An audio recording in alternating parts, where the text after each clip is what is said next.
দর্শক যোগাযোগ করলে আপনারা পাবেন, ইমো এবং হোয়াটসঅ্যাপ আছে। ইমোতে হোয়াটসঅ্যাপে পাবে। জি, আপনি কি কোনো কাজ নিয়ে বসছেন কবির সাহেব? হ্যাঁ, একটা ছেলে মেয়ের কাজ নিয়ে বসে ইনশাআল্লাহ। এই যে প্রেম ভালোবাসা নিয়ে। জি। এই যে জিনের মাধ্যমে দেখা দে। জি। দেখা দে। জি।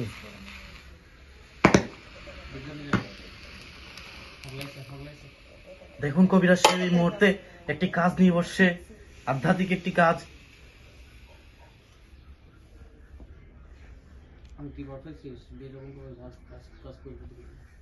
এখন প্রেম ভালোবাসা নিয়ে, চাকরি বাকরি নিয়ে, ব্যবসা বাণিজ্য নিয়ে, পাওনা টাকা উদ্ধার করি, বিদেশ যাওয়া বাধা, কপিলকে বাধ্য করা, লটারি নাম্বার, ইনশাল্লাহ অনেক কিছুর কাজ করি।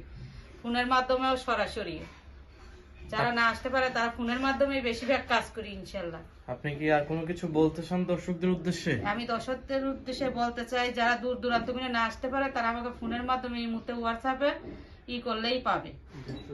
100% গ্যারান্টির মাধ্যমে ইনশাল্লাহ কাজ করি। আজকের এই সাক্ষাৎকার এখানে শেষ করছি। আসসালামু আলাইকুম ওয়া রাহমাতুল্লাহি ওয়া বারাকাতুহু।